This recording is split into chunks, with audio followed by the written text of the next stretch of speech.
వచ్చాము. Of course దేవుని సువార్తలన్నీ కూడా కొన్ని ముత్యాలని చెప్పొచ్చు. ప్రతి మాటలోనూ ఇక్కడ యేసే మాటలు కనబడతాయి. ఆయన నోటెంబడి వస్తున్న ప్రతి మాట ఒక అద్భుతమేనండి. ఎంత చెప్పుకున్నా తరగవేమో. అంత గొప్ప విషయాలని, గొప్ప సంగతులని యేసయ్య చెప్తూనే వచ్చారు. సో మత్తయి సువార్తను మనం కంప్లీట్ చేయగలిగాము, మార్కుని కంప్లీట్ చేయం. ఇప్పుడు లూకా సువార్తలో మరొకసారి దేవుని మాటల్ని ధ్యానించుకునే అవకాశాన్ని దేవుడిస్తున్నందుకు వందనాలు. అయితే ఈ యొక్క అధ్యాయం మొదటిలోనే యేసుక్రీస్తు గారు ప్రార్థన చేయడం తన శిష్యులు చూస్తున్నారంటండి. సో ఆయన ఒక చోట చాలా చక్కగా ప్రార్థన చేసి తర్వాత శిష్యుల దగ్గరకు వస్తుంటే అవన్నీ చూసిన శిష్యులకి ఏమనిపించిందంటే వారు కూడా ప్రార్థన చేయాలనిపించిందంట. అంటే వారికి కూడా ఆశ కలిగింది ఏంటి అంటే మేము ప్రార్థన చేయాలి. సో ప్రార్థన చేయాలంటే ఏం చేయాలి? మొదటిగా ప్రార్థన అనేది నేర్చుకోవాలంట. సో వీళ్ళెవ్వరికి ఏం రాదు, ప్రార్థన చేయడం రాదు. అందువలన వాళ్ళు ఏమడుగుతున్నారు? యేసయ్య మాకు ప్రార్థన నేర్పించు అని అడుగుతున్నారంట. ఈ కాలంలో కూడా చాలా మంది అంటే కొత్తగా దేవునిలో రక్షణ పొందిన వ్యక్తులు అడుగుతూ ఉంటారు, ప్రార్థన ఎలా చేయాలండి, ప్రార్థనని మీరు చేసినట్లుగా మేము ఎలా చేయాలి అని అడుగుతూ ఉంటారు.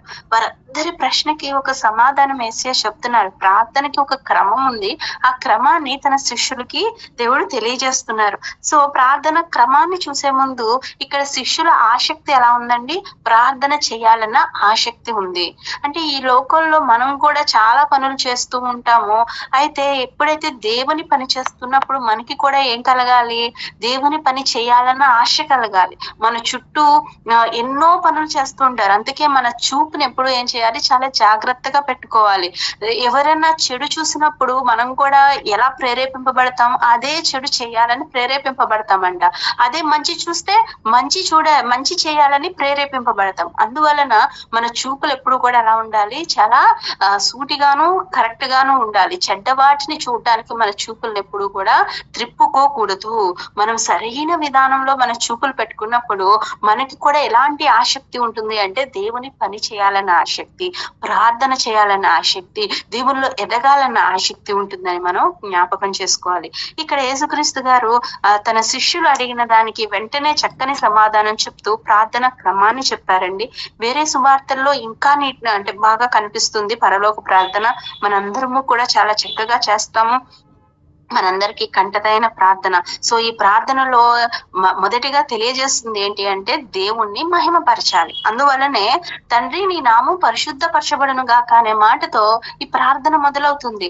సో ప్రతిరోజు నువ్వేం చేయాలి? మొదటిగా దేవుని నామమును మహిమపరచాలి, దేవుని రాజ్యమును కోరుకోవాలి.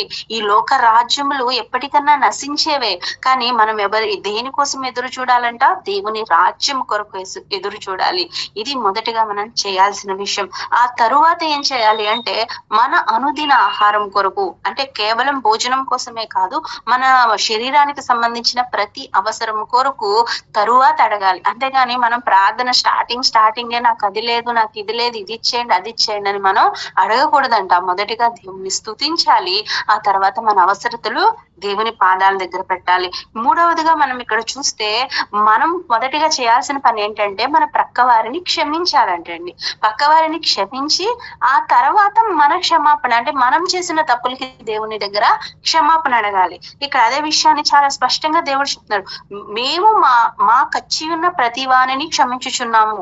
అంటే ఫస్ట్ గా మనం ఉదయం లేసి లేదా మీరు ఎప్పుడు ప్రార్థన చేస్తున్నా మీ శత్రువులు ఎవరైతే ఉన్నారో లేదా మిమ్మల్ని బాధించిన వారు ఎవరైతే ఉన్నారో, మీ దగ్గర డబ్బు తీసుకున్న వాళ్ళని క్షమించి అప్పుడు దేవుని దగ్గర మనం క్షమాపణ అడగాలి. అంతేగాని మనం అందరి మీద కోపం పెట్టుకొని అందరినీ తక్కువగా చూసి లేదా మిమ్మల్ని బాధించిన వారిని చాలా ద్వేషం పెట్టుకుని ఈర్ష్య పెట్టుకుని దేవుడి దగ్గర మాత్రం దేవా నన్ను క్షమించే నేను పాపిని అంటే ఆ ప్రార్థన ఏమవ్వదు, దేవుని దగ్గరికి వెళ్ళదనే విషయం మనం జ్ఞాపకం చేసుకోవాలి.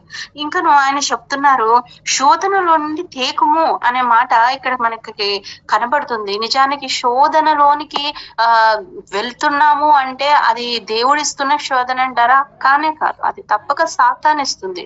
మనం ఇదే లూకా సువార్తలో చూస్తాము, యేసుక్రీస్తు గారు పరిశుద్ధాత్మ వలన అరణ్యములోనికి కొనుపోబడ్డారంట. మరి కొనుపోబడినప్పుడు అక్కడ ఏం జరిగింది అంటే సాతాను వచ్చి శోధించింది. అంటే శోధన అనేది భూమి మీద తప్పక ఉంటుంది. కాకపోతే దేవుడు చెప్తున్నారు ఆ శోధన నుంచి బయటికి వచ్చే అనుభవాలను కూడా మనం కలిగి ఉండాలనే విషయం మనం ఇక్కడ జ్ఞాపకం చేసుకోవాలి. యాక్చువల్లీ మనకి లూకా సువార్తలో చాలా చిన్నగా ఈ ప్రార్థన రాయడం అనేది మనం చూస్తాము. దీనికోసం ఇంకా మనం ఎక్కువగా విశ్లేషణ చేయొచ్చు. అయితే గుర్తుపెట్టుకోవాల్సిన విషయం ఏంటి అంటే దేవుణ్ణి స్తుతించాలి, మన పొరుగు వారిని క్షమించాలి, మన అవసరతలు దేవుణ్ణి అడగాలి, శోధనని సహించే శక్తిని కూడా మనం దేవుణ్ణి అడిగితే అప్పుడు మన ప్రార్థన కంప్లీట్ అవుతుంది. అంతేగాని ఏదో ఒక్క మాట అడిగేస్తే ఆ ప్రార్థన ముగింపులోనికి రాదనే విషయం మనం జ్ఞాపకం చేసుకోవాలి.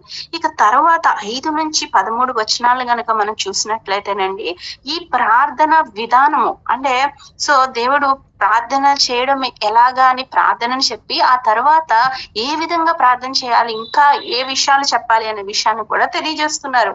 ఒక స్నేహితుడు ఉన్నాడంట.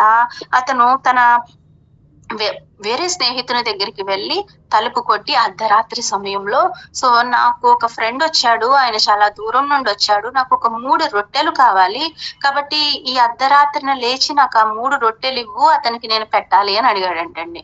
సో వెంటనే ఇంకో స్నేహితుడు ఏం చేస్తున్నాడు, అదే ఎవరి తలుపు అయితే కొట్టారో అతను మామూలుగా ఏం చేయాలి, నేను చిన్న బిడ్డలతో పడుకున్నాను, అర్ధరాత్రిలో నన్ను లేపుతావేంటి అని ఇసుక్కోవట్లేదంటండి. అతను అలా తలుపు కొట్టి మాటి మాటికి సిగ్గుమాలి అడుగుతున్నాడని లేచి అతనికి కావాల్సినవన్నీ ఇచ్చి అతన్ని పంపించి మరలా తను నిద్రపోవడం అనేది జరుగుతుంది. అంటే మాటి మాటికి ఏం చేశాడంట, తన స్నేహితుడిని అడగడం వల్ల అతనికి ఏదైతే కావాలో అదంతా వచ్చేసింది. సో ఆ విధంగా మీరు కూడా అడగండి అని దేవుడు తెలియజేస్తున్నారు. అంటే సిగ్గుమాలి నిత్యము అడగాల సిస్టర్ అంటే మనం మన తల్లిదండ్రులను అడుగుతున్నాం, పక్క వాళ్ళని అడుగుతున్నాం. మీకు అవసరమైనప్పుడు అప్పు కాళ్ళు పట్టుకుని అడుగుతారా లేదా అండి? మరి అలాంటప్పుడు దేవుణ్ణి అడగడానికి ఎందుకు సిగ్గుపడాలి? దేవుడు మన తండ్రి అయి ఉన్నాడు కదా, ఆయన మన రాజు అయి ఉన్నాడు కదా, ఆయన అడగడానికి మనం ఎందుకు సిగ్గుపడాలి? సిగ్గుపడాల్సిన అవసరం లేదు. అయితే దేవుడు మనల్ని ఈవెన్ తన స్నేహితుడిగా కూడా చూడట్లేదు, సొంత కుమారుడిగా చూస్తున్నాడు. అందువల్లనే దేవుడు చెప్తున్నాడు, సో మీలో ఒక తండ్రి ఉండి మీ కుమారుడు చేపను అడిగితే ఆ తండ్రి ఏమివ్వడంట, పాము ఇవ్వడంట. నీ కుమారుడు గుడ్డును అడిగితే ఆ తండ్రి ఏమివ్వడు, తేలునివ్వడు. అలాంటిది మీరే ఒక చెడ్డవారై ఉండి లేదా చెడ్డవారు అంటే చెడ్డ తలంపులు కలిగి ఉండి లోకానుసారమైన తలంపులు కలిగి ఉండి కూడా మీ బిడ్డలకి ఏమిస్తున్నారు, చాలా శ్రేష్టమైన వాటిని ఇస్తున్నారు. అలాంటి పరలోకపు తండ్రినైన నేను నీకు మంచి ఇవ్వలేనా, నీకు శ్రేష్టమైనవి ఇవ్వలేనా? నేను ఇస్తాను కదా అని చెప్పి దేవుడు ఇక్కడ స్పష్టం చేస్తున్నారు. అంటే నీవు సిగ్గుమాలి అడగాలి అనేది ఒక్కటి దేవుని తత్వం కాదు. మనం ఏది అడిగినా గాని దేవుని దగ్గర తగ్గించుకొని దేవుని పాదాలు పట్టుకొని శ్రేష్టమైన వాటిని మనం పొందుకోవాలి. ఎందుకంటే దేవుడు ఏమిస్తారంట, నిత్యంగా సో పరిశుద్ధాత్మను మీకు ఇచ్చేదను అనే మాట మనం ఇక్కడ చూడొచ్చు. ఎంత గొప్ప విషయం అండి, పరిశుద్ధాత్మని ఇస్తాడంట. ఈ లోకంలో ఎవరన్నా ఇవ్వగలరా పరిశుద్ధాత్మని? ఒక వ్యక్తి వచ్చి దేవుని శిష్యుల్ని అడిగాడు, మీకు ఎంత డబ్బు కావాలంటే అంత డబ్బు ఇస్తాను, మీ దగ్గర పరిశుద్ధాత్మ ఉంది కదా అది నాకు ఇచ్చేయండి అన్నాడంట. అప్పుడు శిష్యులు ఏం చెప్పారు, అది డబ్బుతో కొనేది కాదు. ఈ లోకంలో డబ్బులతో కొననివి ఎన్నో ఉన్నాయి, వాటిలో అతి ముఖ్యమైనది ఏంటండి, పరిశుద్ధాత్ముడు. అది మనుషులు ఎవ్వరూ నీకు ఇవ్వలేరు. నువ్వు డబ్బుతో ఇవ్వచ్చు, నువ్వు ఏమన్నా చేయొచ్చు, ఈవెన్ నీ ప్రాణం ఇచ్చినా గానీ పరిశుద్ధాత్మ దేవుణ్ణి ఎవరన్నా ఇవ్వగలరా అంటే ఇవ్వలేరు. అది యేసయ్య వలన మాత్రమే సాధ్యమవుతుంది, లేదా మన దేవుని వలన మాత్రమే సాధ్యమవుతుంది. దేవుడు ఇచ్చేవాడే, ఆయన దాచుకునేవాడు కాదండి, ఆయన నిత్యము ఇచ్చేవాడు. అందువల్లనే చెప్తున్నాడు, మీరు అడగండి మీకు ఇస్తాను, మీరు వెతకండి నేను దొరుకుతాను, మీరు తట్టండి మాటి మాటికి తట్టండి అప్పుడు మీకు తలుపు తీయబడుతుంది. ఎవరైతే అడుగుతున్నారో వారు క్రైస్తవుల, అన్యుల, ఇంకెవరైనా అని దేవుడు చూడంట, అడిగిన ప్రతి వానికి ఇస్తాడంట. హల్లెలూయా. నువ్వు ఎవరు అనేది ఈ లోకం చూస్తుందేమో, నీ క్యాస్ట్ ని లేదా నీకు సంబంధించిన వేరే వేరే విషయాలని ఈ లోకం చూస్తుందేమో, కానీ దేవుడు చూడడంట. ఎవరైతే అడుగుతున్నారో వారందరికీ కూడా ఏమిస్తున్నారు? దేవుడు అనుగ్రహించేవాడిగా ఉన్నారు. ఎవరైతే వెతుకుతున్నారో వాళ్ళకి ఆయన కనబడతారంట. ఎవరైతే తడతారో వాళ్ళకి దేవుడు తలుపు తీస్తాడు అనే విషయాన్ని చాలా స్పష్టంగా దేవుడు తెలియజేస్తున్నారు. పైగా ఆయన ఇచ్చేది ఎలాంటిది ఉంటుంది? అతి శ్రేష్టమైన ఫలములు ఇస్తారు, పరిశుద్ధాత్మని ఇస్తారు, ఆత్మ ఫలములను ఇస్తారు. అది ఎంత దూరం మీరు ఎక్కడికి వెళ్ళినా దొరకనివి దేవుని దగ్గర మీకు దొరుకుతున్నాయి. అవి మాత్రమేనా అంటే మీకు భోజనం కూడా ఇచ్చే దేవుడేనండి, అన్ని ఇస్తారు. సొలొమోను జ్ఞానం అడిగితే దేవుడు ఓన్లీ జ్ఞానం ఇచ్చారా? సర్వ సంపదలు ఇచ్చారు. అంటే మనం అడిగితే ఆయన అన్ని అనుగ్రహించే దేవుడు, అంతేగాని మనల్ని విడిచిపెట్టే దేవుడు కాదనే విషయం ఇక్కడ స్పష్టం చేస్తున్నారు. ఇది మనం కూడా గ్రహించాలి. ఇక తర్వాత వచనాల్లోకి మనం వెళ్తే 14వ వచనం నుంచి 26వ వచనం వరకు కూడా చాలా విషయాలు కొన్ని దేవునిని ఏ విధంగా బాధించారు, శోధించారనే విషయాలు మనకి ఇక్కడ కనబడుతున్నాయి. ఒక వ్యక్తిని, ఒక మూగవాడైన వ్యక్తిని దేవుని దగ్గరికి తీసుకొచ్చారంటండి. అతను మూగ దయ్యముతో బాధపడుచున్నాడు. అంటే స్వతహా అతను మూగవాడు కాదు, అతనికి పట్టిన దయ్యము వలన, మూగ దయ్యము వలన, అంటే నిజం చెప్పాలంటే దయ్యాలు మూగవి కాదు, అతనిని శోధిస్తున్న ఆ దురాత్మ మూగదానిగా చేసింది ఆ వ్యక్తిని. సో ఆ మూగ దయాన్ని ఎవరు గద్దించారు? యేసయ్య గద్దించారు. గద్దించగానే ఏమైంది? ఆ దురాత్మ వెళ్ళిపోయిందంట. వెళ్ళిపోయిన వెంటనే ఆ వ్యక్తి చక్కగా మాట్లాడడం అనేది అక్కడ అందరూ చూసి ఆశ్చర్యపోతున్నారు. అందరికీ ఆశ్చర్యం కలిగితే, అయితే కొంతమంది మాత్రం ఏం చేస్తున్నారంట? సో ఇతను దయ్యములకు అధిపతి అయిన బయల్జెబూలు వలన ఈ యొక్క పనులు, అంటే ఈ యొక్క దురాత్మల్ని గద్దిస్తున్నాడు అని చెప్తున్నారంటండి. ఈ బయల్జెబూలు అనే వ్యక్తి ఎక్రోను అనే ఫిలిప్తీయులకి ఎక్రోను అనేది ఒక పెద్ద పట్టణం అండి. వారు అక్కడ ఎక్కువగా ఉండేవారు అనమాట.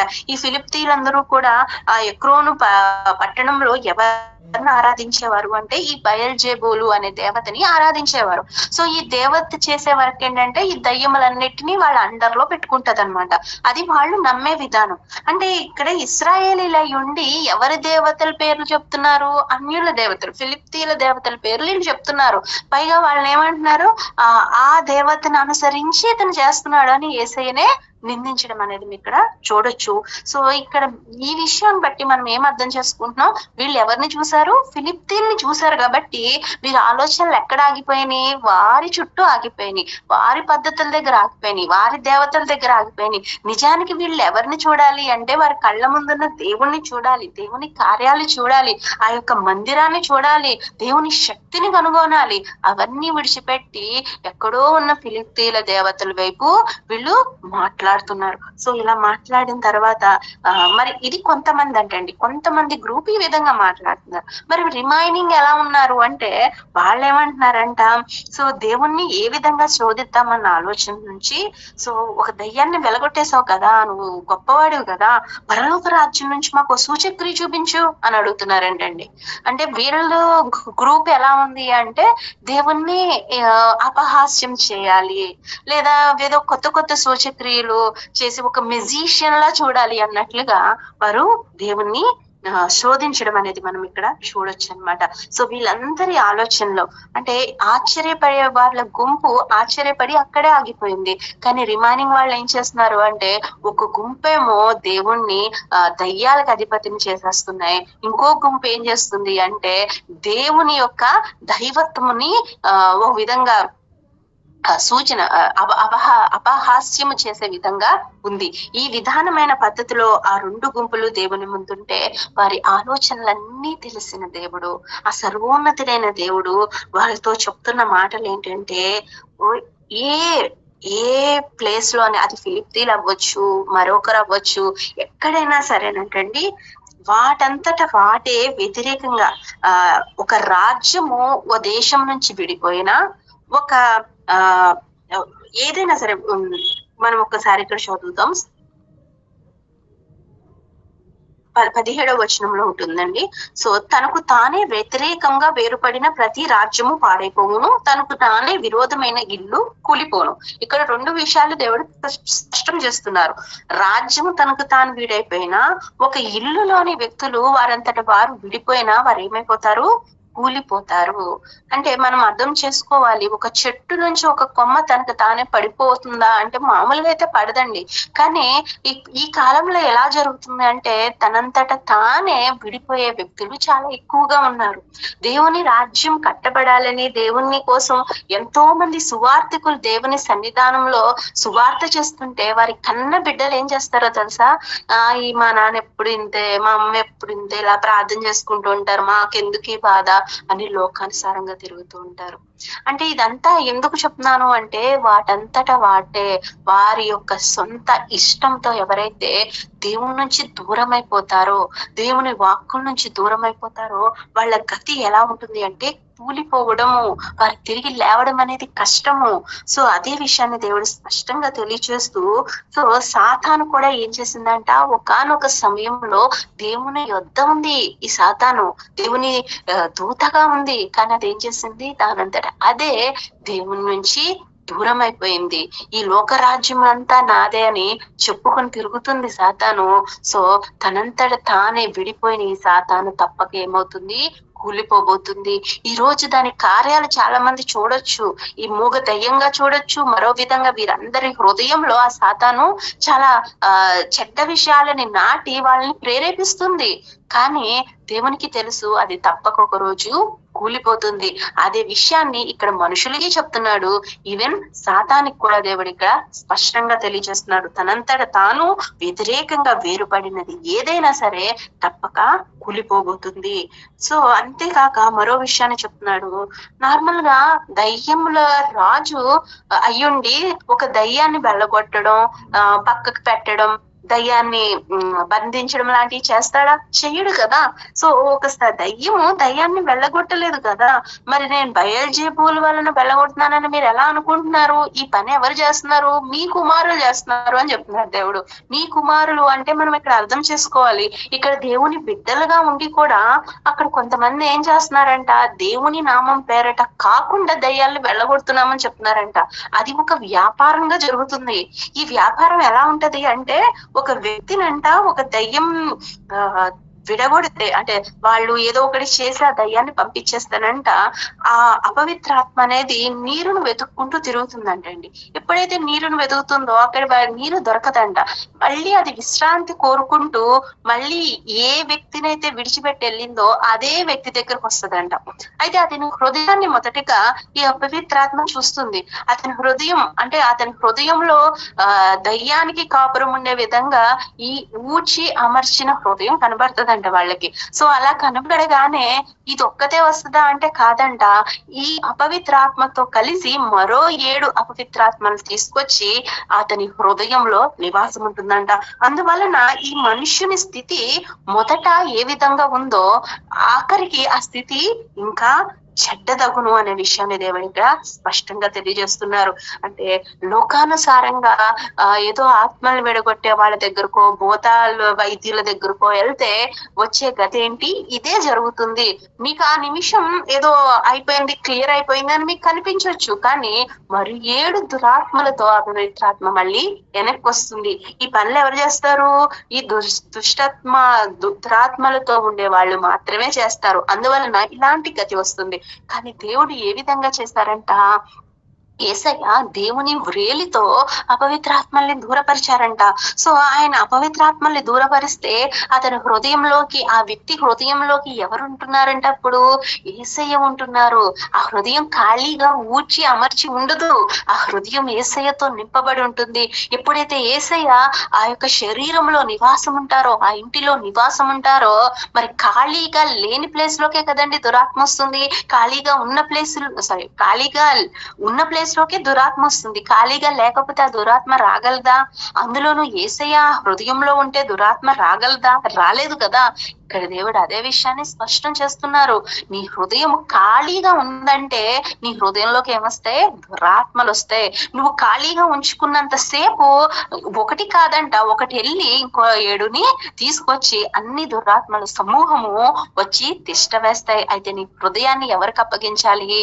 యేసయ్యకు అప్పగించాలి. యేసయ్య నీ హృదయంలో ఉంటే నీ జీవితంలో నెమ్మది వస్తుంది, నీ జీవితంలో మనశ్శాంతి వస్తుంది, నీ జీవితంలో ఉన్న ప్రతి బాధకి విడుదల వస్తుంది. నీ మీద పెద్ద రాయి తీసుకొచ్చి పెట్టిన అంటే అంత బరువు నీ మీదకి వచ్చినా గానీ అది నీకు బరువుగా అనిపించదు. కానీ ఎప్పుడైతే నీ హృదయం ఖాళీగా ఉంటుందో, ఎప్పుడైతే లోకాశలతో అది నిండిపోయి ఉంటుందో అప్పుడు దురాత్మలతో అది నిండిపోతుంది అనే విషయాన్ని దేవుడు ఇక్కడ స్పష్టంగా తెలియజేస్తున్నారు. సో ఇక్కడ మనం గుర్తు పెట్టుకోవాల్సిన విషయం ఏంటంటే మన హృదయంలోనికి దేహము మన హృదయం అనే ఇంటికి యజమానుడు ఎవరై ఉండాలండి? మన యేసయ్య ఉండాలి. యేసయ్య అయితే నీ హృదయం ఎప్పుడు సంతోషంగాను, నీ దేహం ఆరోగ్యంగాను, నీ జీవితము వెలుగుమయంగా ఉంటుంది. లేదు అంటే దురాత్మలతో నిండిపోతుంది. ఈ విషయాన్ని దేవుడు ఇక్కడ స్పష్టం చేస్తున్నారు. అంతేకాక ఆయన చెప్తున్నారు, ఒక బలవంతుడు ఏంటండి చాలా ఆయుధాలను పెట్టుకొని తన యొక్క ఆవరణాన్నంట, తన యొక్క సొమ్ముని, తన యొక్క సొత్తుని అంతటిని కాపు కాస్తున్నాడంట. అంటే అతను ఆల్రెడీ బలవంతుడు, అతనిలో ఎన్ని ఉన్నాయంటే చాలా ఆయుధాలు ఉన్నాయంట. అంటే ఎవరైనా అటాక్ చేసిన వాళ్ళని చంపే మంచి మంచి గన్స్ లాంటివన్నీ పెట్టుకొని అతను కాపు కాస్తున్నాడు రాత్రి అంతా. అలాంటి వ్యక్తి దగ్గరికి ఎవరన్నా దోచుకోవడానికి దొంగ వెళ్ళాడే అనుకుందాం. వెళ్తే అతను ఏం చేస్తాడు? ఆ బలవంతుడు ఆటోమేటిక్ గా అతన్ని కాల్చి చంపేయడము, మరోటి ఏదో చేసి తన సొత్తును ఏం చేయొచ్చు? హ్యాపీగా కాపాడుకోవచ్చు. తన యొక్క ఆస్తి గాని, తన సొత్తు గాని ఏది పాడవదు, ఎవ్వరూ దోచుకోరు. కానీ అతని కన్నా బలవంతుడు వస్తే, అతని కన్నా ఎక్కువ ఆయుధములు కలిగిన వాడు వచ్చినప్పుడు ఈ బలవంతుడు ఏమైపోతాడు? చిత్తై ఓడిపోతాడు. అప్పుడు ఈ బలవంతుడు, అతని కన్నా బలవంతుడు వచ్చి ఏం చేస్తాడంట? అతని సొమ్మంతటిని తీసుకొని అతని ఆస్తిని పంచిపెడుతున్నాడు. ఈ మాటలు విన్నప్పుడు అయ్యో బలవంతుడి దగ్గర అన్ని పోయాయే అనిపిస్తుంది కదా. కానీ ఇక్కడ మనం గుర్తుపెట్టుకోవాలి, బలవంతుడిగా కనిపిస్తున్న వాడు ఎవడో తెలుసా అండి? సాతాను. ఆ సాతాను చాలా బలవంతుడిగా నిలబడి తన దగ్గర ఉన్న ఆయుధాలు ఏంటో తెలుసా?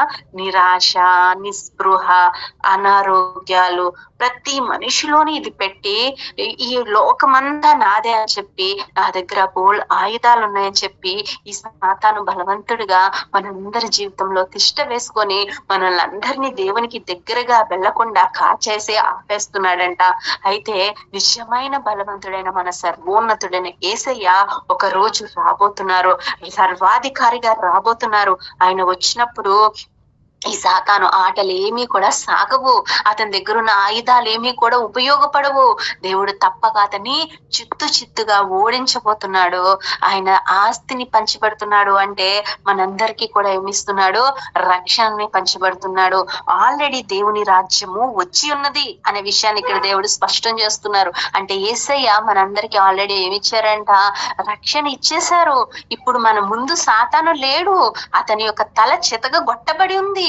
అయితే మన ముందు కనిపిస్తుంది అతని యొక్క ప్రతిరూపాలు. అంటే ప్రతిరూపాలు కూడా కాదు, దాన్ని ఏమంటారు, ఒక ఆత్మగా మాత్రమే సాతాను కొన్ని బాధల్ని మనందరి మీద పెడుతున్నాడు. కానీ వీటన్నిటికీ ఒక విడుదల ఉంది. ఎవరైతే దేవుని వైపు చూస్తున్నారో వాళ్ళందరూ రక్షణ పొందుకుంటారో, వారి హృదయం దేవునితో నింపబడుతుంది. వాళ్ళందరికీ పరలోక రాజ్యము స్థిరపరిచి ఆల్రెడీ రాసేసి సిద్ధపరిచి ఉంది అనే విషయాన్ని దేవుడు ఇక్కడ స్పష్టం చేస్తున్నారు. సో మనము కూడా ఏం చేయాలి? దేవుని రాజ్యం వచ్చే ఉంది, ఆయన రాజుల రాజుగా రాబోతున్నాడనే జ్ఞానము కలిగి సాతాను వైపు మనసు పెట్టకుండా దేవుని వైపు మనసు పెట్టాలనే విషయాన్ని మనం ఇక్కడ జ్ఞాపకం చేసుకోవాలి. ఇంకను మనం ముందుకు వెళ్ళినట్లయితే ఈ 27, 28 వచనాలలో ఒక స్త్రీ వచ్చి దేవుని మాటలు, ఆయన చేస్తున్న కార్యాలన్నీ చూసి అంటుందంట, సో నిన్ను గర్భాన్ని ధరించిన నీ తల్లి చాలా ధన్యురాలు, నీకు పాలిచ్చిన ఆమె ఎంతో ధన్యురాలు అని చెప్పేసి చాలా గట్టిగా కేకలు వేసి చెప్తుందంట. అయితే దేవుడు ఆ మాట కాదు అని చెప్పట్లేదు, ఎందుకంటే నిజంగానే మరియమ్మ చాలా ధన్యురాలు. ఈ భూమి మీద పుట్టినందరిలోనూ ఆమె చాలా చాలా ధన్యురాలండి. అయితే దేవుడు ఇంకో విషయం చెప్తున్నాడు, ఆ ధన్యత ఒకవేళ నీకు నాకు పొందకపోవచ్చేమో, కానీ ఎవరైతే దేవుని వాక్యాన్ని విని గైకుంటున్నారో వాళ్ళు కూడా ఏమవుతారు? మరియమ్మంత ధన్యులవుతారండి. హల్లెలూయా. దేవుడు మనల్ని ఎక్కడ తక్కువ చేయట్లేదండి. ఎంత గొప్ప దేవుడు అండి. నిజంగా నాకు ఆ ధన్యత లేదే అని నువ్వు కూర్చుని ఆడాల్సిన అవసరం లేదు. నేను యేసయ్యకి తల్లిని కాలేకపోయాను, నేను యేసయ్యకి తండ్రిని కాలేకపోయాను, సోదరుని కాలేకపోయానని ఆడవలసిన అవసరం లేదు. దేవుడు ఈ రోజు కూడా స్పష్టం చేస్తున్నాడు. సో నీవు దేవుని వాక్యాన్ని విన్నట్లయితే, దాన్ని గైకొని అంటే అంటే దాన్ని అనుసరించినట్లయితే నీవు కూడా ధన్యుడవి, నీవు కూడా ధన్యురాలివి. నీవు దేవుని వాక్యాన్ని విడిచిపెడితేనే నువ్వేమవుతావు? ధన్యత కోల్పోతావు, సాతాను బిడ్డవుతావు అనే విషయాన్ని దేవుడు ఇక్కడ తెలియజేస్తున్నారు. ఇంకను 29వ వచనం నుంచి 32వ వచనములలో ఏం తెలియజేస్తున్నారంటే, సో వీరి ఈ గుంపులలో ఒకరు ఏమని చెప్పారండి, బయల్జెబూలు వలన యేసయ్య దురాత్మల్ని పోగొడుతున్నారని కొంతమంది వెగతాళిగా మాట్లాడారు. వాళ్ళకి సమాధానం అయిపోయింది. ఇక్కడ ఇంకో గుంపు కూడా ఉంది. వాళ్ళు ఏం చెప్పారు, పరలోకం నుంచి ఒక సూచక క్రియ చూపించండి అని దేవుడిని అడిగారు కదా. దానికి కూడా యేసయ్య సమాధానం చెప్తున్నాడు. అంటే దేవుడు ప్రతి ఒక్కరికి ఏమిస్తున్నారు, వారికి రావాల్సిన ఆన్సర్ వాళ్ళకి ఇచ్చేస్తున్నారు. సో గుర్తుపెట్టుకోండి, మీరు కూడా చాలా క్వశ్చన్స్ అడుగుతున్నారేమో, దేవుడు మీ అందరికీ కూడా సమాధానం చెప్తున్నాడు. ఎవరికి ఏ సమాధానం కావాలో ఆ సమాధానం దేవుడు ఇచ్చేస్తాడు. కాకపోతే మనం ఏం గుర్తుపెట్టుకోవాలి అంటే, ఆయన సమాధానముతో ఈ ఆన్సర్ ఇవ్వాలి తప్ప కోపంతో ఇవ్వకూడదు అనే విషయం మనం జ్ఞాపకం చేసుకోవాలి. సో ఇక్కడ మిగతా గుంపుకు కూడా ఆన్సర్ ఏమిస్తున్నారంటే, మీరందరూ ఒక సూచక క్రియ అడుగుతున్నారు కదా, అది కూడా పరలోక రాజ్యం నుంచి ఒక సూచక క్రియను అడిగేస్తున్నారు కదా. అయితే యోనాను గూర్చిన సూచక క్రియ తప్ప మీకు అంతకు మించిన గొప్ప సూచక క్రియ లేదు. ఎందుకంటే యోనా జీవితంలో 2 సూచక క్రియలు జరిగాయండి. అందరూ ఏమంటారంటే, ఆ యొక్క తిమింగళం కడుపులో యోనా 3 రోజులు ఉండడం అనేది సూచక క్రియ అనుకుంటున్నారు. కానీ మర్చిపోవద్దు, ఎంతో దుష్టులైన దుర్మార్గులైన ఆ నినివే పట్టణస్థులందరూ కూడా యోనా యొక్క సువార్త విని ఏమైపోయారు, రక్షణలోనికి వెళ్ళిపోయారు. ఆ రక్షణ రావడం కూడా ఒక గొప్ప సూచక క్రియనే, అది కూడా ఒక అద్భుతమే. ఎందుకంటే అంత దుష్టులు మారడం అంటే ఈజీ అంటారా? ఇప్పుడు మీరే చూడండి, ఎవరినో ఎగ్జాంపుల్ తీసుకోక్కర్లేదు, మీ ఫ్యామిలీలో కూడా అడ్డమంటే తెడ్డమనే వ్యక్తులు ఉంటారా? కంపల్సరీగా ఉంటారు. బాధించే వ్యక్తులు ఉంటారు, నోటికి నోరిచ్చే వాళ్ళు, లేదా మనం ఏమి మాట్లాడకపోయినా మనల్ని నిందించి దూషించే వ్యక్తులు లేరా అంటే ఉన్నారు. వాళ్ళు ఒక్కసారిగా మార్పు చెంది మోకరించి ప్రార్థన చేస్తే అది అద్భుతం కాదా? తప్పక అద్భుతమే కదండి. సో ఇక్కడ యోనాను గుర్చిన సూచక్రియ మించిన సూచక్రియ మీకు లేదు అని దేవుడు స్పష్టం చేస్తున్నారు. సో ఇంకా 3వ విషయం కూడా మనం జ్ఞాపకం చేసుకోవాలి. ఆ యొక్క తిమింగళం కడుపులో యోనా గారు 3 రోజులు ఉండి మళ్ళీ సజీవముగా బయటకు వచ్చినట్లుగానే మన యేసయ్య కూడా మరణములో ఒక 3 రోజులు ఉండి తిరిగి లేవబోతున్నారనే విషయాన్ని కూడా ఇక్కడ ఒక సూచనగా కూడా దేవుడు తెలియజేస్తున్నారన్న విషయం మనం జ్ఞాపకం చేసుకోవాలి. అదే కాక దేవుడు చాలా స్పష్టంగా చెప్తున్నాడు, యోనా కన్నా గొప్పవాడు ఇక్కడ ఉన్నాడు అంటే యేసయ్య తన కోసం తాను స్పష్టం చేస్తున్నాడు. మీరు యోనాయే గొప్ప ప్రవక్త అనుకుంటున్నారు కదా, ఆయన కన్నా గొప్పవాడిని నేనే. అంతేకాదు మరో విషయాన్ని కూడా దేవుడు స్పష్టం చేస్తున్నారు.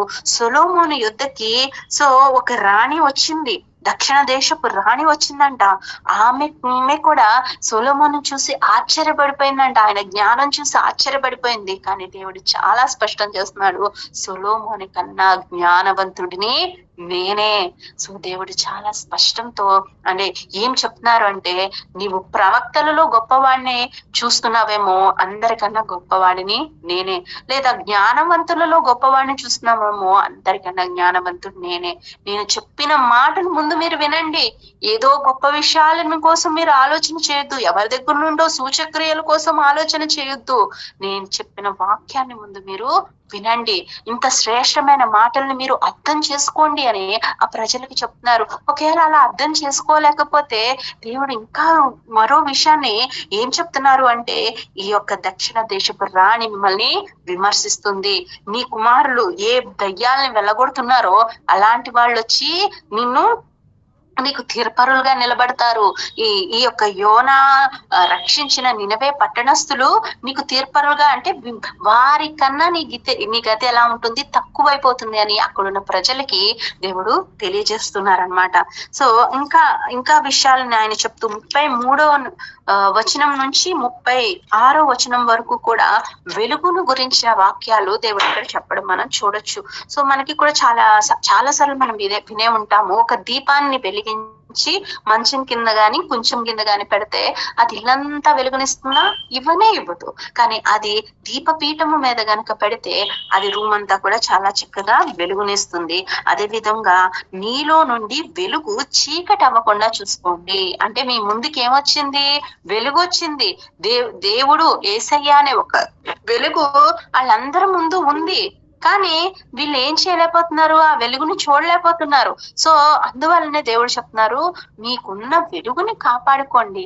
మీ కన్నుని గుడ్డిది చేసుకుంటే మీ దేహం అంతా గుడ్డిదైపోతుంది. సో మీ హృదయాన్ని గుడ్డి తలంపులతో నింపుకుంటే, అపవిత్రాత్మలతో నింపుకుంటే మీ జీవితం కూడా గుడ్డిదైపోతుంది. కాబట్టి వెలుగు సంబంధులుగా ఉండండి అనే విషయాన్ని కూడా దేవుడు ఇక్కడ మనతో చాలా చక్కగా తెలియజేశారు. ఇక 37వ వచనం నుంచి 41వ వచనాన్ని మనం చూసినట్లయితే, సో పరిసయ్యుల కోసం దేవుడు ఇక్కడ మాట్లాడుతున్నారు. అయితే ఇక్కడ ఒక పరిసయ్యుడు వచ్చారంటండి. వచ్చి, సో ఇంత చక్కని మాటలు చెప్తున్నావు కదా, మా ఇంటికి భోజనానికి రమ్మని యేసయ్యని చాలా చక్కగా ఆహ్వానించాడంట.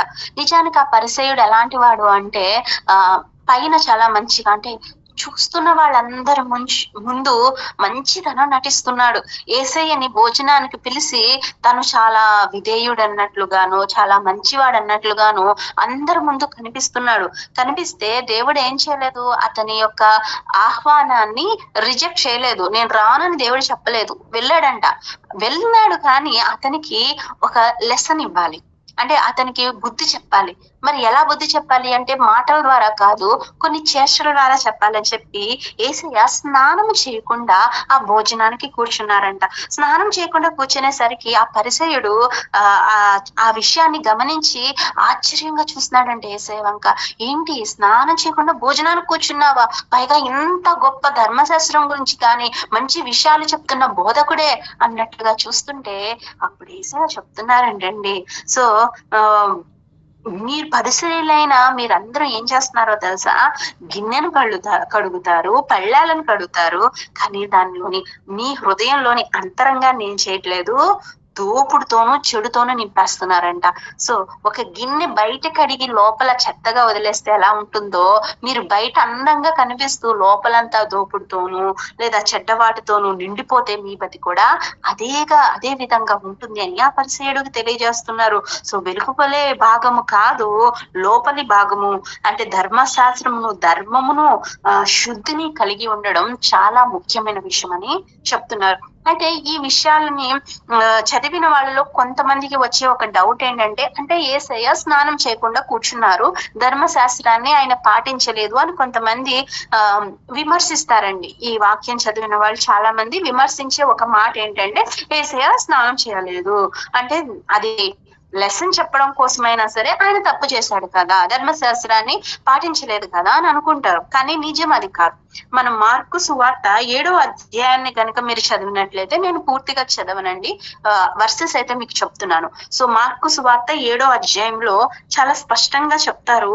సో ఇక్కడ ఏముంటుందంటే, దేవుని శిష్యులు భోజనం తినడం అనేది చూస్తాము. వాళ్ళు చేతులు కడుక్కోకుండా స్నానం చేయకుండా ఎందుకు తింటున్నారు అని చెప్పేసి దేవుని ప్రశ్నిస్తే, ఇక్కడ యేసయ్య చాలా చక్కని సమాధానం చెప్తారు. అది కూడా యెషయా గ్రంథం నుంచి ఒక వాక్కును తీసుకుని మరీ చెప్తారు.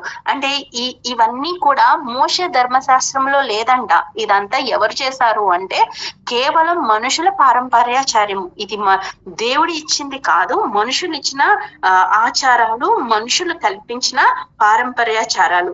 ఇవన్నీ కూడా ఈ పరిసయ్యులు, శాస్త్రులు తీసుకొచ్చిన కొత్త పద్ధతులు. ఉదయం స్నానం చేసి వచ్చిన వాడు కాళ్ళు కడుక్కుంటే చాలు, కానీ వీరందరూ ఏంటంటే కొత్త కొత్త విధానాలు చూపించేసి, ఇది దేవుడే చెప్పాడు, ఇది మనుషులు అంటే మేం చెప్పింది కాదు, ఇది వాక్యంలో ఉంది, మీరు ఇది చేయలేదు కాబట్టి, మీరు ఈ తప్పు చేశారు కాబట్టి మీరు ఫలానా శిక్ష విధింపబడాలి, అంటే 2 గొవ్వల్ని తెచ్చేయండి, లేదా బలిచ్చేయండి, లేదా ఇంత డబ్బు కట్టండి అని చెప్పేసి ప్రజల మీద రుద్దే వాళ్ళంటండి. ఆ విషయాల కోసమే, ఆ విషయం ఈ యొక్క పరిసయ్యుడికి అర్థం అవ్వడం కోసమే యేసయ్య ఈ విధానంలో చేసినట్లుగా మనం అర్థం చేసుకోవాలి. అంతేగాని కేవలం దేవుడు ధర్మశాస్త్రాన్ని మీరింది అనేది కానే కాదన్న విషయం మనం తెలుసుకోవాలి. ఇక తర్వాత వచనాల్లో మనం చూసినట్లయితే ఈ పరిసయ్యులందరికీ కూడా ఒక చక్కని విషయాలు, వాళ్ళు చేస్తున్న తప్పులు ఎత్తి చూపుతూ దేవుడు చెప్తున్నారు. వాళ్ళు ఏం చేస్తున్నారంట, ఒక పుదీనాలో గాని సదాప ఇలాంటి ప్రతి కూరలో కూడా ఒక 10వ వంతు చెల్లించేస్తున్నారంట. చెల్లించేసి మా అంత గొప్ప వాళ్ళు ఎవరు లేరు అనుకుంటున్నారంట. కానీ వాళ్ళు ఏం మర్చిపోయారు అంటే న్యాయాన్ని, దేవుని ప్రేమను మర్చిపోయారంట. ఎందుకంటే వాటిని విడిచిపెట్టి వీళ్ళకి ఏదైతే అనుకూలంగా ఉందో, ఏదైతే తక్కువ డబ్బులకి అయిపోతుందో, లేదా ప్రజల మధ్యన ఒక వీధిలోకి వెళ్తే అందరూ నమస్తే నమస్తే అని వందనాలు చెప్పడము, లేదా ఒక సమాజ మందిరంలోకి వెళ్తే వీళ్ళ కోసం ఒక అగ్రపీఠం పెట్టడము, వీటి మీదే వారి మనసు ఉంది, ఇంకా వేటి మీద వారి మనసు లేదు. సో వీటిని పెట్టుకొని మేము గొప్ప వాళ్ళం అనుకుంటున్నారు. కానీ వారు మర్చిపోయింది ఏంటి అంటే న్యాయం చేయడం వాళ్ళు మర్చిపోయారు. ఒక పరిసేయుడి పనేంటి, దేవుణ్ణి స్తుతించాలి, దేవుని వాక్యాలు ప్రజలకి తెలియజేయాలి. కానీ వాళ్ళు అగ్రపీఠాలు కోరుకోవడం మాత్రమే నిలిచి ఉండిపోయారు. సో వారు గుర్తు పెట్టుకోవాల్సింది దేవుని ప్రేమని, న్యాయాన్ని, అది వారి దగ్గర నుంచి వెళ్ళిపోయింది అన్న విషయాన్ని దేవుడు స్పష్టత చెప్తున్నారు. అంతేకాదంట వాళ్ళు ఎలా ఉన్నారంటే ఒక సమాధి వలె ఉన్నారంట. వాళ్ళ సమాధులు నడుస్తుంటే ఎలా ఉంటుందో వీళ్ళు నడిస్తే అలాగే ఉందని దేవుడు చెప్తున్నారు. సో వీళ్ళు చెప్తున్న మాటలు ఎవరైతే వింటున్నారో వాళ్ళు కూడానంట తెలియకుండా, అప్పుడు చూడండి సమాధి అంటే దాని మీద ఒక సిలువ పెడతారు. అఫ్ కోర్స్ వేరే వాళ్ళు వేరే ఏమన్నా పెడతారేమో నాకు తెలియదు, కానీ మనకి సిలువ గాని లేదా ఏదో ఒక గుర్తు పెడతారంటే ఇది సమాధి అని తెలియడం కోసం ఒక గుర్తు అనేది కంపల్సరీగా సమాధి మీద పెట్టాలి. ఆ గుర్తు లేకుండా ఉంటే దాని మీద ఎవరైనా నడుచుకుని వెళ్ళిపోతారు. ఎందుకంటే అది సమాధి అని ఎవరికి అర్థం కాదు, స్పష్టత ఉండదు. సో అలా గనుక ఒక వ్యక్తి ధర్మశాస్త్రం ప్రకారంగా సమాధి మీద నడిస్తే అతను అపవిత్రుడవుతాడు. ఇది ధర్మశాస్త్రంలో రాయబడి ఉంది. సో ఆ విషయాన్ని దేవుడు కోట్ చేస్తూ, అంటే ఆ విషయాన్ని తెలియజేస్తూ, మీరు గుర్తు పెట్టని సమాధుల్లాగా ఉన్నారు, మీ కోసం తెలియకుండా ప్రజలందరూ ఏం చేస్తున్నారంటే మీ దారిలో నడుస్తున్నారు, మీ మీద నడుస్తున్నారు. కాబట్టి వీళ్ళందరూ ఏమవుతున్నారు, అపవిత్రులైపోతున్నారు. అంటే వారి తెలుసో తెలియకో మీ మాటలే వింటున్నారు కాబట్టి వాళ్ళు కూడా అపవిత్రతలో మునిగిపోతున్నారు అనే విషయాన్ని దేవుడు ఇక్కడ తెలియజేయడం అనేది మనం చూడొచ్చు. ఈ విషయాలన్నీ చెప్తుంటే అక్కడ ఒక ధర్మశాస్త్రోపదేశకుడు ఉన్నాడంటండి. అతనికి కోపం వచ్చింది. అతను కూడా గుచ్చుకున్నాయన్నమాట దేవుని మాటలు. ఇతను చెప్తున్న మాటలన్నీ మాకు కూడా ఉన్నట్టున్నాయి అనిపించి, సో నువ్వు ఇలాంటి మాటలన్నీ చెప్పి మమ్మల్ని కూడా తక్కువ చేస్తున్నావు, మమ్మల్ని కూడా నిందిస్తున్నావు అని చెప్పి యేసయ్యతో మాట్లాడాడంట. వెంటనే దేవుడు అతని వైపు చూసి వాళ్ళు చేస్తున్న తప్పులు కూడా బయటికి తీసుకొచ్చాడు.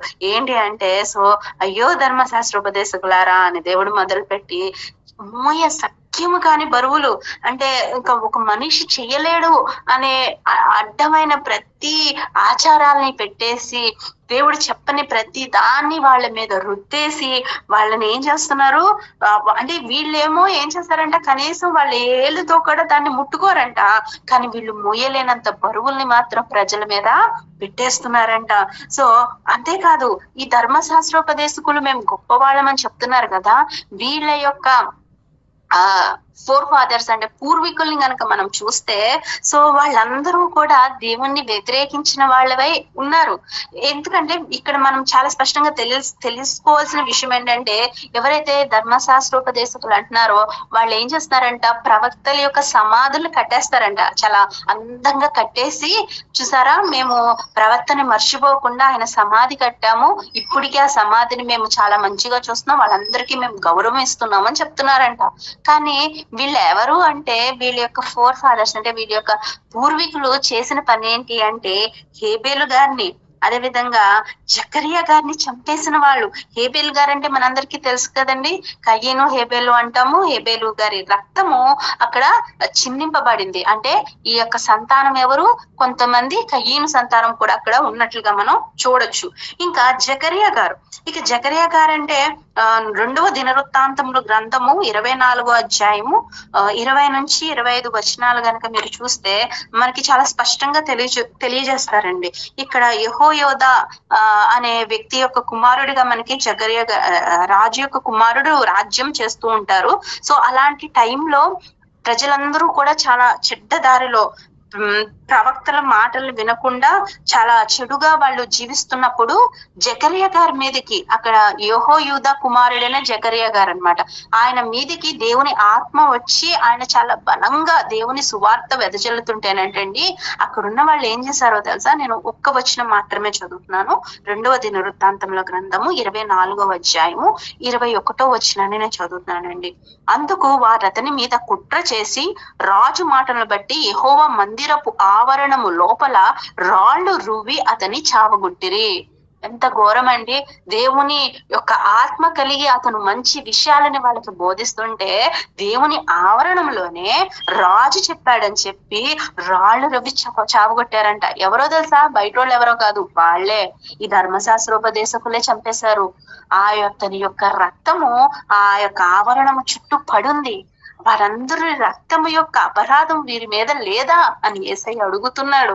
వీళ్ళు ఈ రోజు సమాధులు కట్టి గొప్పోళ్ళు అని చెప్తున్నారు, కానీ వాళ్ళు చంపిన వాళ్లే వీళ్ళు. అంటే ఈ లోకం అంతా అలాగే ఉందండి. ఎవరైతే బాధిస్తారో వాళ్ళంతా కొట్టి వెనకాల అందరి ముందు ఏం చెప్తారు? మేము చాలా హెల్ప్ చేసామండి వాళ్ళకి, మేము చాలా ఉన్నతంగా వాళ్ళని నిలబెట్టామండి, వాళ్ళు ఈ రోజు బతుకుతున్నారంటే మా వల్లేనండి అని చెప్తారు. కానీ వాళ్ళు లోపల చేసిన పని ఏంటి అంటే వాళ్ళని బాధించి వేదన పాలు చేసి నిందల పాలు చేసి బాధ పెట్టిన వాళ్ళు. సో ఇలాంటి వారి కోసమే దేవుడు చెప్తున్నాడు. వీళ్ళు ఇంకనూ చెప్తూ దేవుడు చెప్తున్నారు, వీరందరి రక్తము ఎక్కడైతే విచారింపబడుతుందో అక్కడ మీరు కూడా విచారింపబడతారు. ఒక రోజు వీటన్నిటికీ తీర్పు ఉంది అనే విషయాన్ని దేవుడు ఇక్కడ స్పష్టం చేస్తున్నారు. ఇంకను వారితో ఇంకొక మాట చెప్తారండి. ఈ మాట చదివినప్పుడు నాకు చాలా ఆశ్చర్యం వేసింది. పరలోక రాజ్యం లేదా దేవుని యొక్క పరలోకపు రాజ్య ప్రవేశం యొక్క తాళపు చెవునంట ఈ ధర్మశాస్త్రోపదేశకులు పారేశారంటండి. అంటే పోగొట్టుకున్నారంట. వీళ్ళు ప్రవేశించలేరంట, వారిని అనుసరించే ప్రజల్ని కూడా ఏం చేయలేరు, ప్రవేశింపనివ్వరు. అంటే ఎవరికి దేవుని జ్ఞానము దేవుని యొక్క ఆ రాజ్యము అందకుండా వీళ్ళు చేస్తున్నారు. వీరి వల్ల అవ్వట్లేదు, వీరిని అనుసరించే ప్రజలను కూడా దేవుని వైపు మళ్లించకుండా వాళ్ళు అడ్డగిస్తున్నారనే విషయాన్ని ఇక్కడ దేవుడు స్పష్టం చేస్తున్నారు. ఇటువంటి జీవితంతో ఉంటే అది మీకు కరెక్ట్ కాదు అని చెప్పి చాలా స్పష్టంగా గట్టిగా ఈ ధర్మశాస్త్రోపదేశకులకు కూడా దేవుడు ఒక స్పష్టమైన వాక్యాన్ని వారికి బోధించడం మనం ఇక్కడ చూడొచ్చు. సో ఇవన్నీ విన్న శాస్త్రులు గాని పరిసయ్యులు గాని వారు చేస్తున్న తప్పులు వాళ్ళు తెలుసుకోవడం మానేసి ఇక్కడ ఏం చేశారో తెలుసా అండి, దేవుని మీద బాగా పగబట్టేశారంట. సో బాగా పగబట్టి ఇతను ఒక్క తప్పు కూడా చేయకుండా ఉంటాడా, ఒక్క మాట అన్నా తప్పు మాట్లాడకుండా ఉంటాడా అని చెప్పి దేవుణ్ణి ఇంకా వేరే క్వశ్చన్స్ అంటే ఎన్నో సంగతులు ఆయన నోటింపడ ఎన్నో మాటలు వచ్చే విధంగా మాట్లాడిస్తున్నారటండి. మనకి కూడా తెలుసు, విస్తారమైన మాటల్లో ఏముంటుందంట, దోషం ఉండక మానదు అనే మాట మనం బైబిల్ నుంచి విన్నాం. ఇక్కడ యేసయ్య కూడా విస్తారంగా మాట్లాడే విధంగా వీళ్ళు చేసి ఏదైనా తప్పు ఉంటుందా వాటిని పట్టుకొని ఇతన్ని బాధిద్దామని చెప్పేసి ఎదురు చూస్తున్నారు. కానీ అక్కడ ఉన్న వ్యక్తి ఈ లోకానుసారుడైన వ్యక్తి కాదండి, సర్వోన్నతుడైన దేవుడు మన యేసయ్య దేవుని కుమారుడు. కాబట్టి ఆయన నోటంపట ఒక్క తప్పు మాట కూడా వాళ్ళు పట్టుకోలేకపోయారు. హల్లెలూయా. సో ఈ రోజు దేవుని బిడ్డలుగా దేవుని అనుసరించే వారిగా మనం కూడా ఈ విషయాన్ని జ్ఞాపకం చేసుకోవాలి. మనల్ని శోధించడానికి ఎవరన్నా మనం ముందుకు రావచ్చు, మనల్ని బాధించేవారు మన చుట్టూ ఉండొచ్చు, కానీ మన నోటెంపట ఏమి రాకూడదు, దుష్టత్వం అనేది రాకూడదు, చెడు అనేది రాకూడదు. మన నోటిని మనం చాలా జాగ్రత్తగా కాపాడుకోవాలి, మన శరీరాన్ని వెలుగుగా పెట్టుకోవాలి, దుష్ట తలంపుల నుంచి దూరం అవ్వాలి. మన హృదయాన్ని నిత్యము ఎవరితో నింపుకోవాలండి? యేసయ్య మాటలతో, దేవునితో మనం నింపుకోవాలి. మన జీవితం న్యాయంతో నింపబడాలి. మన పరిస్థితులన్నీ కూడా కడిగిన ముత్యము వలె ఇక్కడ లోపల వెలుపల శుద్ధీకరించిన ఒక పాత్ర వలె మనం ఉండాలి.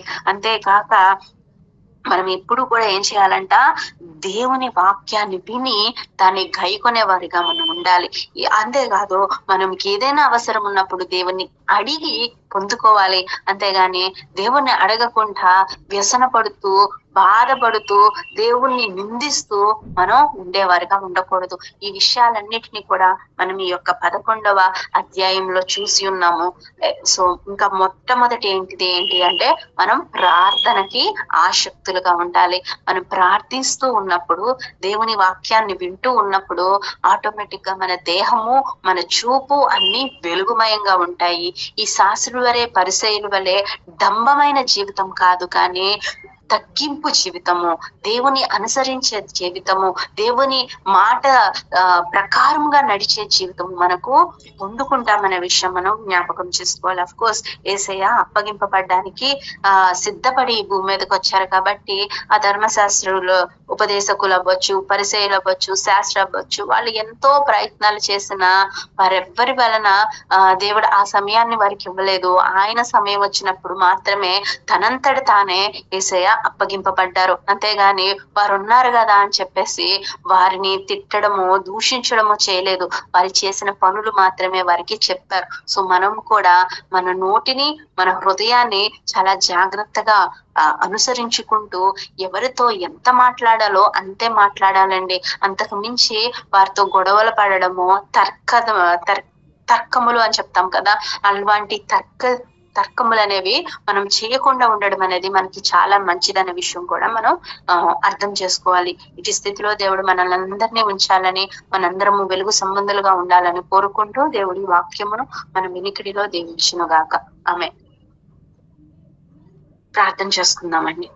ప్రార్థన.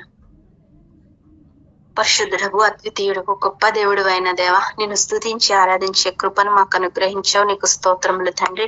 మరి లూకా సువార్త 11వ అధ్యాయంలో ఎన్నో విషయాలను దేవా మేము తెలుసుకోవడానికి నీకు ఇచ్చిన కృపను బట్టి నీకు వందనములు తండ్రి. మిమ్మల్ని అడుగుచున్నామయ్యా, ప్రతి దినము దేవా వేడుకొనిచున్నాం. మా తండ్రిగా నీవు నిలబడి ఉన్నావని నమ్ముచున్నాం. మా అందరి అవసరతలు నీవు తీర్చండి. నీ యొక్క శ్రేష్టమైన వరములు పొందుకునే వారిగా మమ్మల్ని నిలబెట్టండి. లోకానుసారమైనవి కాదు కానీ దేవా పరిశుద్ధాత్మను పొందుకునే వారిగా మమ్మల్ని అందరినీ ఉంచండి. దేవా నీకు సమీపంగా ఉండే అనుభవాలు మాకు దయచేయండి. మాలో ఎవరైనాను తండ్రి వెలుపల శుద్ధిగా ఉండి అంతరంగము చెడుతో నిండి ఉందేమో, యేసు నామమున దేవా వారి హృదయములన్నీ శుద్ధి చేసుకునే మనసు వారికి వచ్చును గాక. మేమందరము హృదయము మా వెలుపల లోపల కూడా శుద్ధి చేసుకుంటూ తండ్రి నీ పాదాల చెంత నిత్యము చేరబడే భాగ్యం మాకు అనుగ్రహించండి తండ్రి. ఏదైనా గుడ్డితనము మాలో ఉంటే తీసివేసి నీ వెలుగుతో మేము నింపబడ్డానికి కృప దయచేయండి. మోషే కన్నా గొప్పవాడివి నీవు ఉన్నావు దేవా, సొలొమోను కన్నా గొప్పవాడివి నీవు ఉన్నావు తండ్రి. మమ్మల్ని దేవా నీ జ్ఞానములతో నింపండి తండ్రి. నీ శక్తితో మమ్మల్ని నింపండి.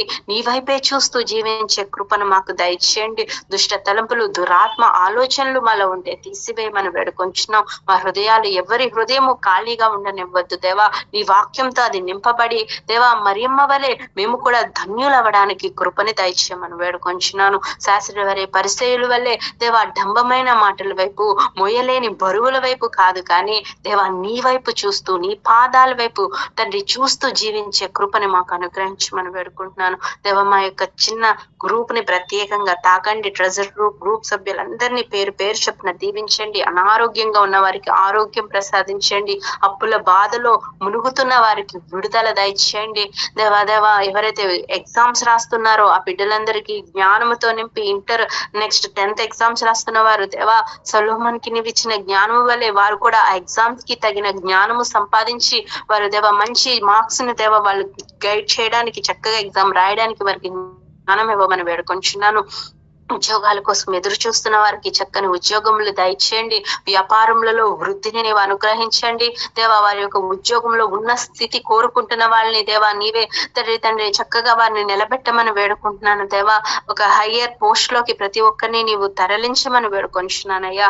ఇంకా ప్రతి ఒక్కరిని సేవకుల్ని దీవించండి. వారి సేవలో ఇంకా ఇంకా బలమైన ఆత్మతో, రెండంతల ఆత్మతో వారు నింపబడి అనేకుల కొరకు మొరపెడుతూ తండ్రి దేవా నీ సువార్త ప్రకటించడానికి వారికి కృపను దయచేయండి. వాళ్ళ సేవలో ఏదైనా అవసరతలు ఉంటే దేవా నీవే తీర్చి తండ్రి వారి యొక్క అవసరతల్ని అన్నిటినీ తీర్చి తండ్రి సమాధానంతో, సంతోషంతో వారిని నింపమని వేడుకొంచున్నా చిన్న బిడ్డలకి మంచి ఆరోగ్యం జ్ఞానమును దయచేయండి దేవ. వృద్ధుల్ని తండ్రి వారి వృద్ధాప్యమందు నీ సమాధానము నుంచి ఆరోగ్యంతో బలముతో నింపబడటానికి కృప దయచేయండి. బ్రదర్ టు సభ్యులందరినీ పేరు పేరు చెప్పున దీవించి ఆశీర్వదించి మరి యొక్క దినాన నన్ను స్తుతించి ఆరాధించే కృపను అనుగ్రహించి కాపాడమని యేసుక్రీస్తు పరిశుద్ధ పవిత్ర నామమున అడిగి వేడుకొంచున్నాను తండ్రి. ఆమేన్. ఆమేన్.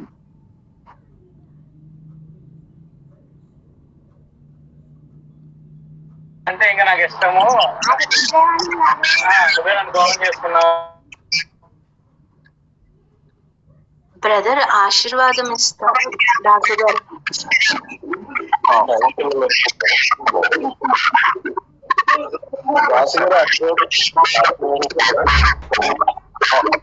ఓకే అండి, ఓకే.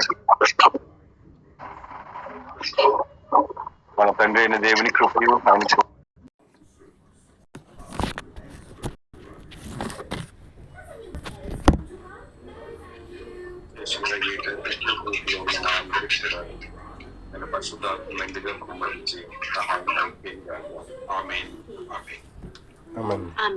థ్యాంక్స్ అండి. థ్యాంక్ యూ దాస్ గారు, మెర్సీ గారు. థ్యాంక్స్ అండి.